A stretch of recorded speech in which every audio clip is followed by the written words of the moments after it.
Hemos organizado de la siguiente manera: cada uno de nuestros invitados tendrá hasta 30 minutos para hacer una presentación desde su punto de vista de este conflicto que hay entre derecho a la salud y ese marco, digamos, capitalista que genera o tiene mecanismos claros de despojo permanente. Entonces vamos a dar 30 minutos a cada uno de ellos, después nos abrimos a una discusión, preguntas, comentarios, también hay, digamos, espacio para que nos posicionemos frente a las discusiones, puntos de vista de nuestros invitados, y al final, quizá, pues, si el tiempo nos alcanza, haremos una ronda de respuestas y reacciones de nuestros invitados. A todos ellos, muy gracias por acompañarnos hoy. John Harold, tienes tú entonces la palabra.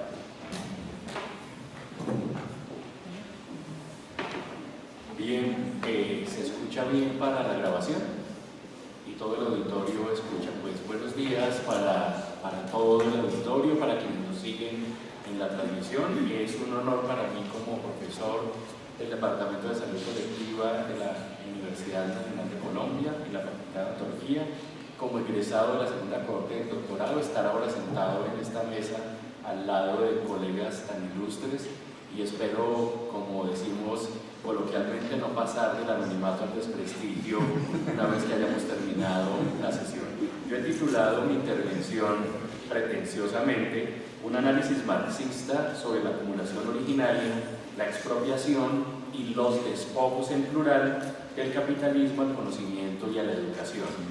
Para ello, por supuesto, tuve que, como hago siempre, leer, volver a mirar, estudiar una cantidad de autores, en particular pues, los textos clásicos de Marx, en particular capítulo 1 y 24 del Capital, textos de Engels, de Antonio Gramsci, de Carpolangi, de Aníbal Ponce, de István Mesharos, de Reinaldo Carcañolo, David Harvey, Néstor Coán, Atilio Borón, Ricardo Antúnez, y profesores colombianos, Jairo Estrada Álvarez, y de la Universidad Pedagógica Renan de la Cantor.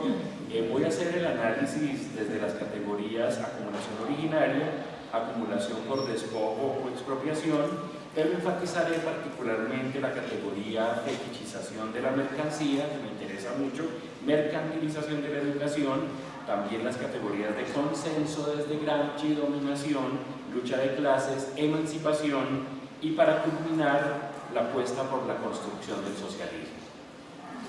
Esto porque los autores revisados coinciden en que el edificio lógico-sistemático de la obra de Marx, desde los manuscritos de 1844, pasando por el 18 Brumario de Luis Bonaparte, los Grundrisse, pero en particular en el Capital, y por lo tanto toda su crítica a la economía política, se asientan en la teoría crítica del fetichismo como piedra fundamental, y más adelante, acorde con su método de exposición, llegará en el capítulo 24 a la acumulación originaria, con la que nos explicará el surgimiento del capitalismo a partir de su ruptura con el modelo anterior feudalista. No solo el eje de la crítica cultural, sino el de la crítica de la economía política se estructuran a partir de allí. Como un cambio de última hora, y me tocó hablar en primer término, aprendí con mi profesora que está allí sentada, la Piedad Velosa, mencionada de nuestro departamento, que hay que poner en contexto al auditorio sobre lo que vamos a hablar. Practiqué anoche la extensión de la ponencia y entonces creo que voy a alcanzar a hacerlo en los 30 minutos. Entonces, ¿qué es eso de la acumulación originaria? Que todo el mundo menciona, un Big Bang del capitalismo. Entonces hablaré del secreto de la acumulación originaria, capítulo 24 del tomo primero del Capital. Primero, no es resultado, como afirmaban los economistas clásicos, sino que es el punto de partida del régimen capitalista de acumulación, la prehistoria del capital, como señala Marx en su texto. Se nos dice que en tiempos remotos había una minoría trabajadora, inteligente, emprendedora y ahorrativa, y de la otra un tropel de descamisados haraganes que derrochaban todo cuanto tenían y aún más. Mientras los primeros acumulaban riqueza, los segundos acabaron por no tener ya nada que vender, sino su pelleja, en términos de Marx. Y aquí la riqueza de una minoría y pobreza de la gran mayoría. Por supuesto, esto nos lo siguen repitiendo, y voy a mencionar ahora las circunstancias concretas que permiten la acumulación originaria, proceso realizado en esa época y en esta con gran violencia, física, estructural, simbólica, a sangre y fuego. Primera circunstancia, disociación entre el productor y los medios de producción.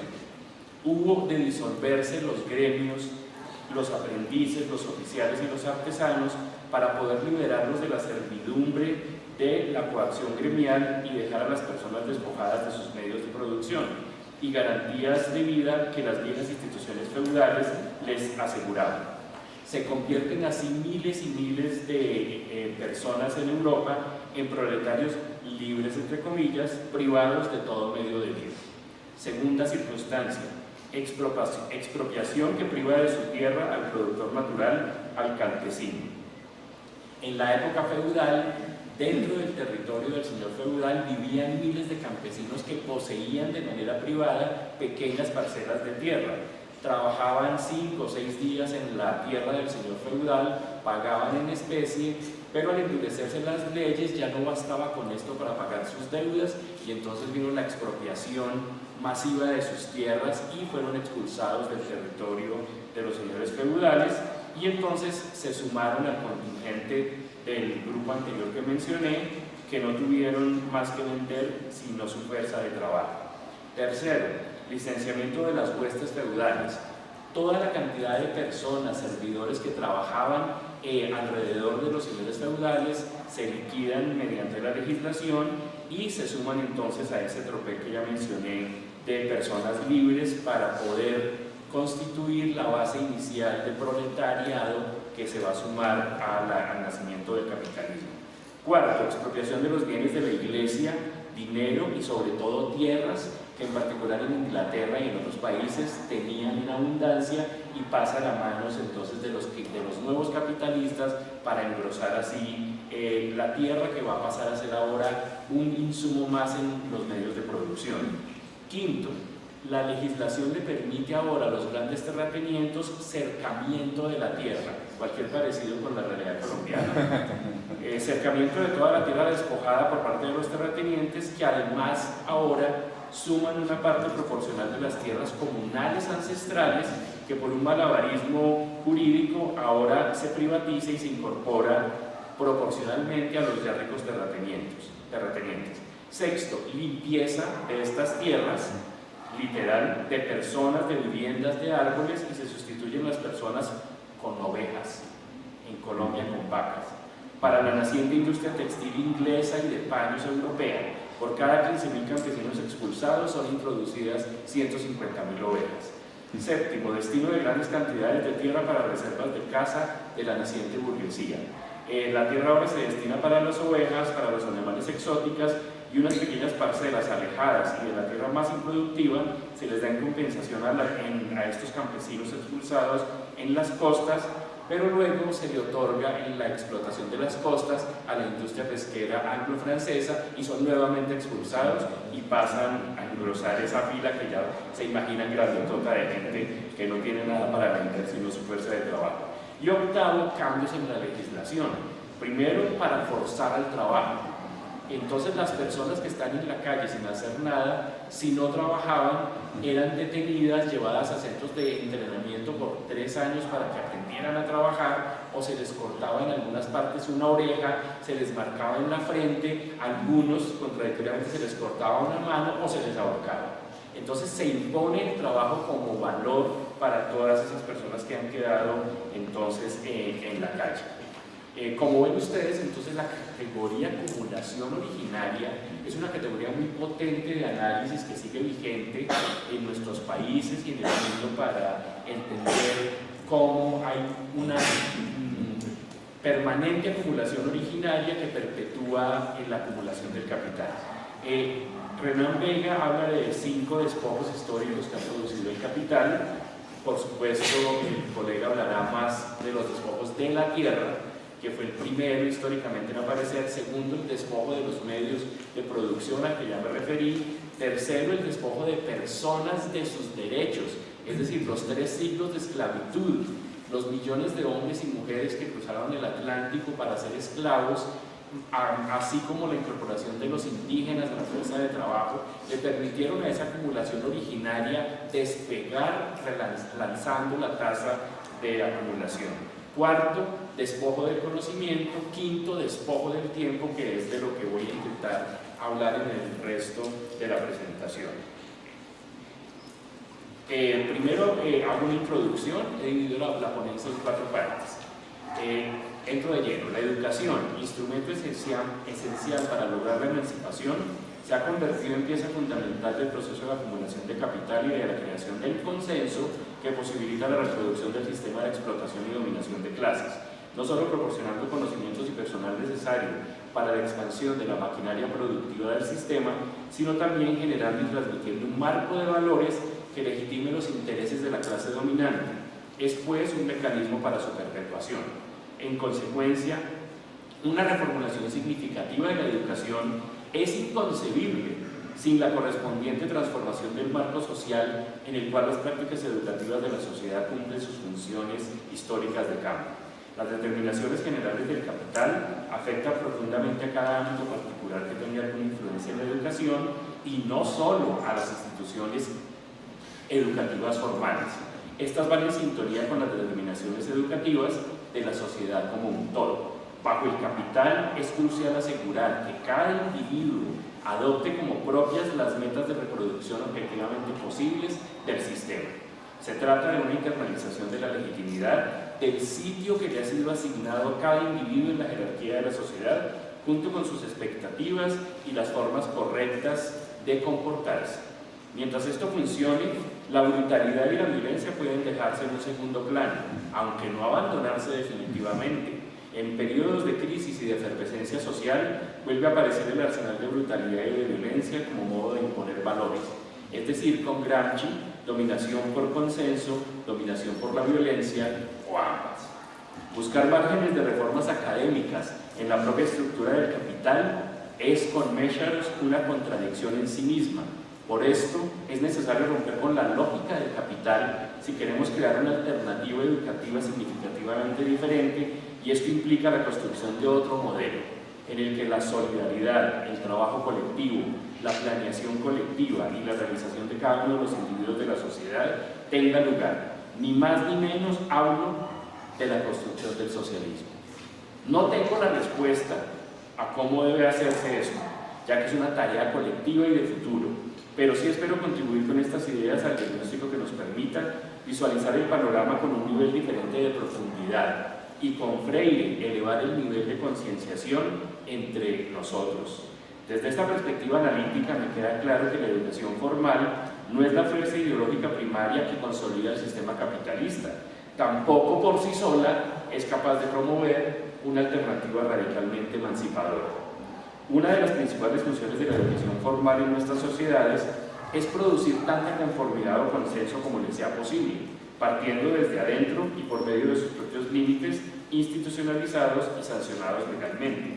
Las soluciones educacionales formales, incluso algunas de las mejores, pueden ser desvirtuadas completamente si la lógica del capital permanece intacta como marco de referencia orientador de la sociedad.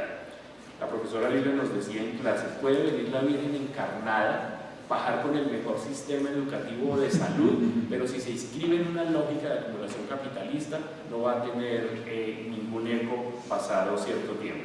Cuanto más avanzada se tornaba la sociedad capitalista, más exclusivamente se abocaba a la producción de riqueza reificada como un fin en sí mismo y a la explotación de las instituciones educativas de todos los niveles, desde la escuela hasta la universidad, para perpetuar la sociedad mercantilista. La tendencia socioeconómica a la alienación integral tuvo la capacidad necesaria para hacer desaparecer hasta los ideales más nobles de la Ilustración de la Revolución Francesa sin que dejaran rastro alguno. En este sentido, aunque el periodo de educación formal en el capitalismo se limita a unos años de la vida entera de los individuos, la dominación ideológica de la sociedad sigue vigente durante toda la vida, incluso cuando en muchos contextos esa dominación no adopte posiciones doctrinarias de valores evidentes. Segundo punto, fetichización y mercantilización de la educación. Para comprender mejor este fenómeno, quiero primero referirme a la mercantilización de la educación y del conocimiento imperantes, como ya mencionó Mario, en este momento histórico de la dominación del capital sobre todas las esferas de la vida cotidiana. Damos por sentado en nuestro discurso académico qué es la mercantilización, pero no hay tal cosa, y para ello requerimos primero recordar, de nuevo con palabras de Marx, qué es la mercancía y por qué es importante estudiarla, para entender cómo se impone como fuerza todopoderosa, como expresión del fetichismo de la mercancía y considerar cómo se expresa y manifiesta en el terreno de la educación. En 1867, hace 150 años, se editaba el primer tomo del Capital, y en el libro primero, titulado El proceso de producción del capital, la sección primera se subtitula Mercancía y dinero. En la primera parte encontramos la mercancía, el valor de uso, el valor de cambio, el fetichismo de la mercancía y su secreto. 150 años después, la mercancía se ha esparcido por todo el planeta, tanto geográficamente como penetrando todas las esferas de la sociedad. Cuando se produce una mercancía, se despliega el trabajo vivo, y cuando esta se termina, en ella se cristaliza el trabajo muerto. Una característica del capitalismo es producir mercancías en mayor cantidad y más rápido para garantizar la acumulación del capital. Esto lo empuja a transformar lo que esté a su alcance en mercancía, desde lo más sublime, el amor, los sentimientos, el cuerpo, los sentimientos, hasta lo cotidiano, como hablar, comunicarnos, la educación. La entronización del reino de la mercancía viene acompañada de inusitadas formas de violencias, desposesión, expropiación y despojo, para incorporar cada vez más personas al ámbito mercantil y hacerse no solo con su fuerza de trabajo, su dinero, sino cada vez más su tiempo. Para ampliar estas ideas vale la pena leer completo el capítulo 24 del Capital, que es bastante agradable y fácil de leer. Dicen los africanos que todos los blancos tenemos relojes, pero ya no tenemos tiempo. A este punto de penetración y desposesión hemos llegado, ya que hoy al capital le interesa no solo la desposesión de las personas con capacidad adquisitiva como en el pasado reciente, la que sea para ser consumidores, sino que hasta los más miserables, excluidos, pobres, desempleados, hacinados en suburbios, inviertan lo poco que tienen o logran adquirir comprando tiempo. Léase tarjetas con minutos de celular, internet prepago, televisión prepago, para gastarlo profusamente hablando, parloteando, consumiendo o viendo basura, gastando su tiempo de ocio, antes dedicado para la organización, el deporte, los amigos, el disfrute, la cultura, la pereza.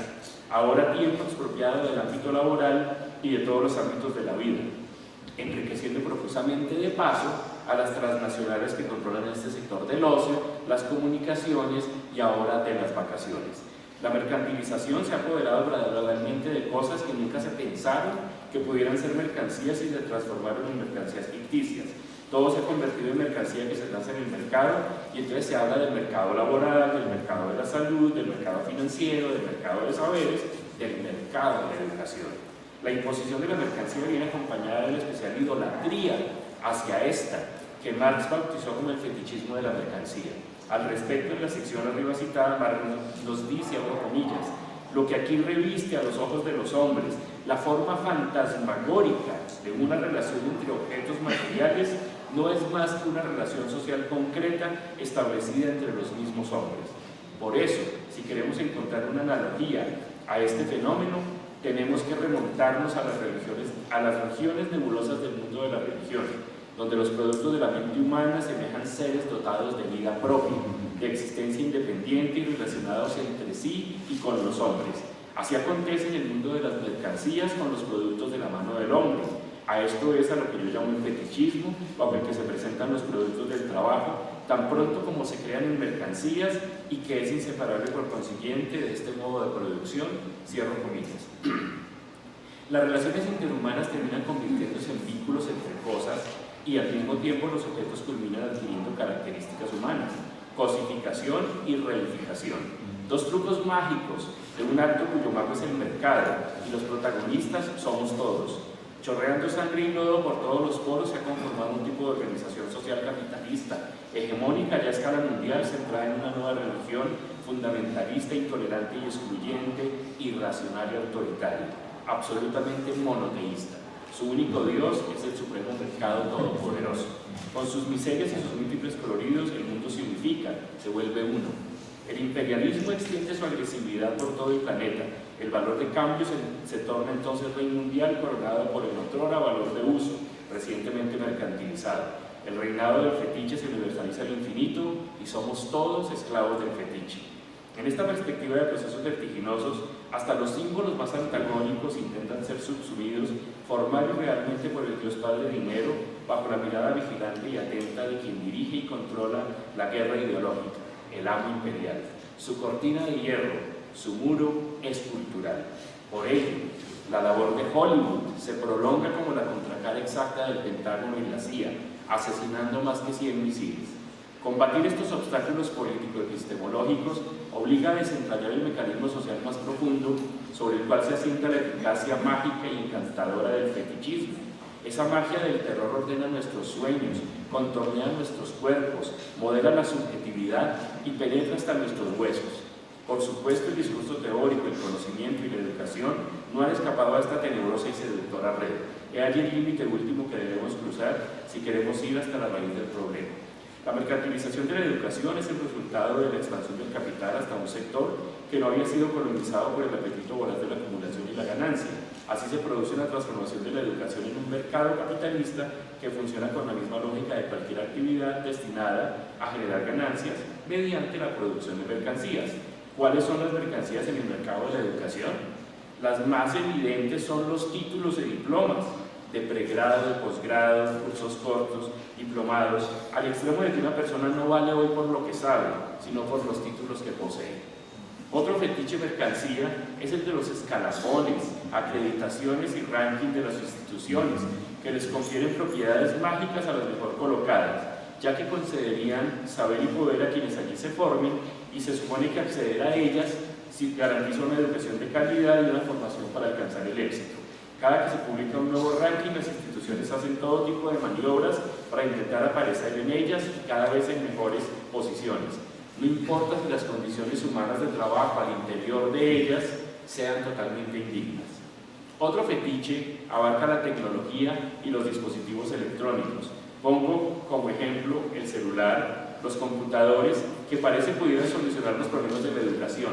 Se nos anuncia que con su utilización nos volveremos más sabios como por arte de magia.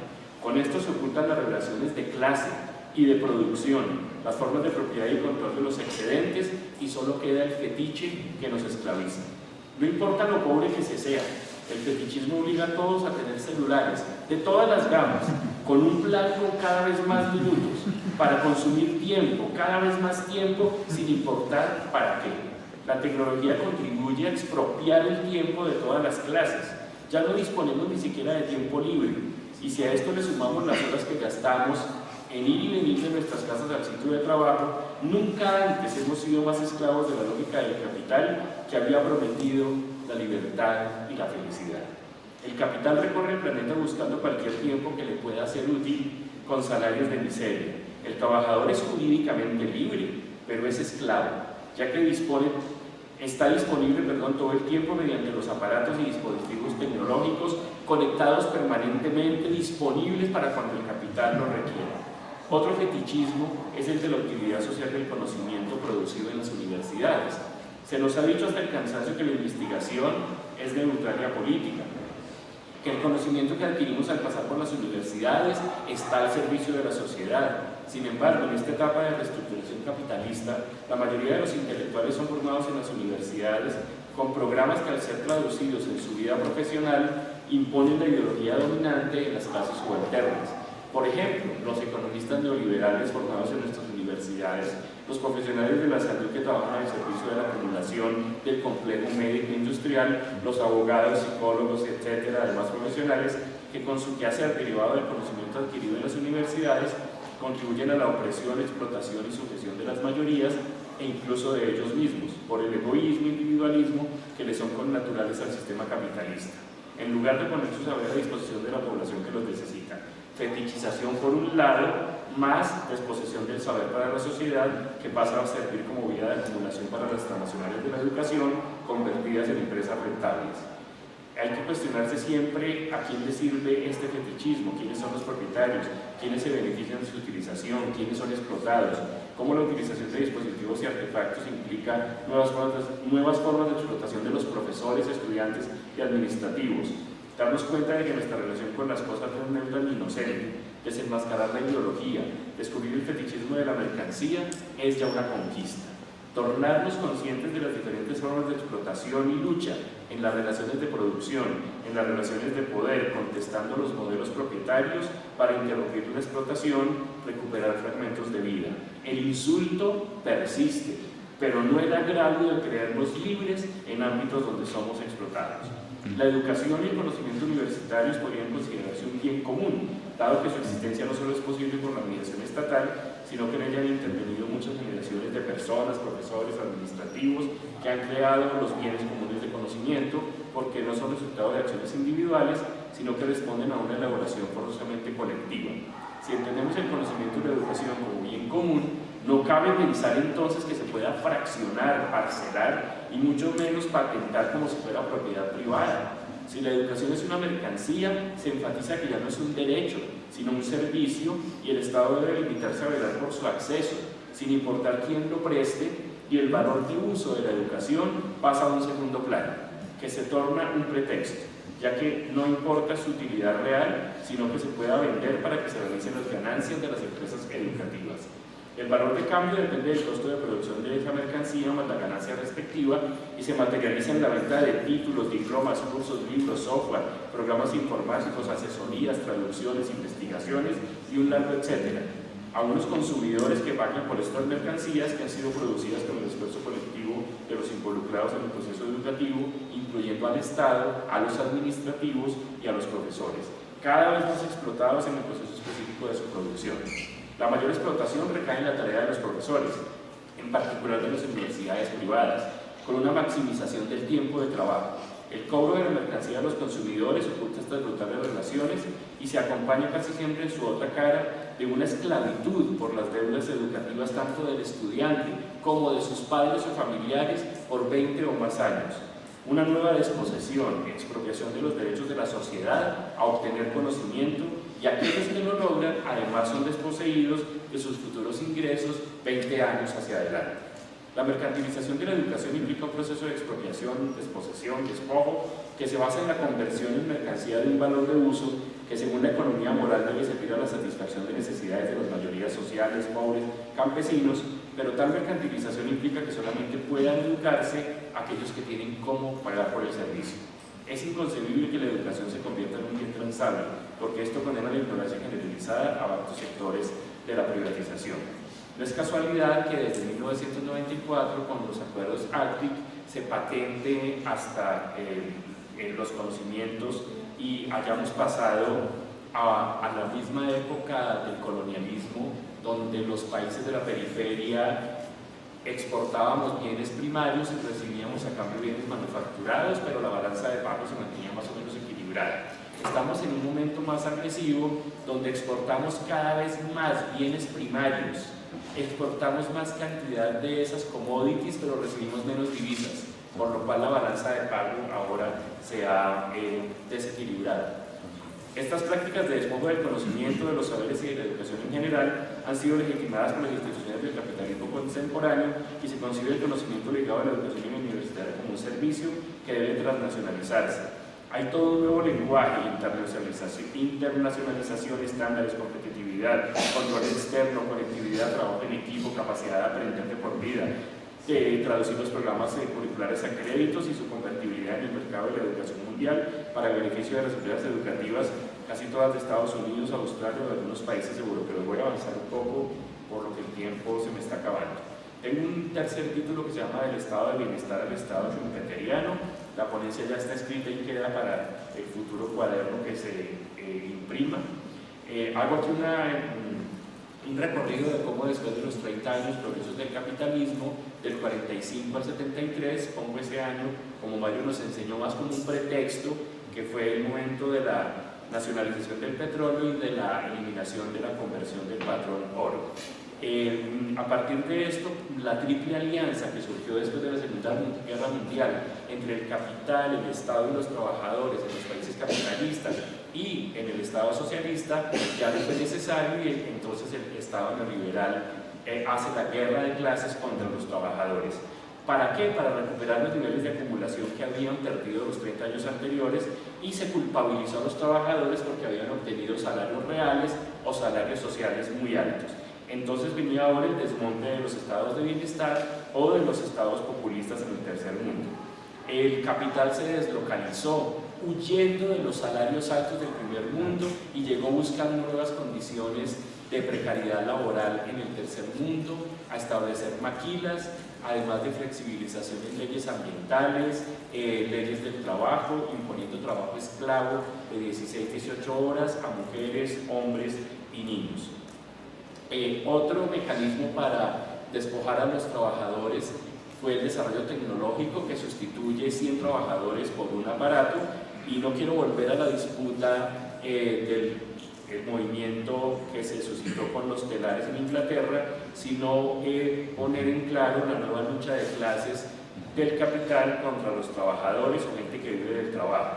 Esto reconfiguró el mundo del trabajo, que ahora no es como en la época del glorioso capitalismo, y al reconfigurarse un nuevo modelo de trabajo y división social de trabajo en el mundo, ya no necesitamos las universidades como esta que nacieron en esa época.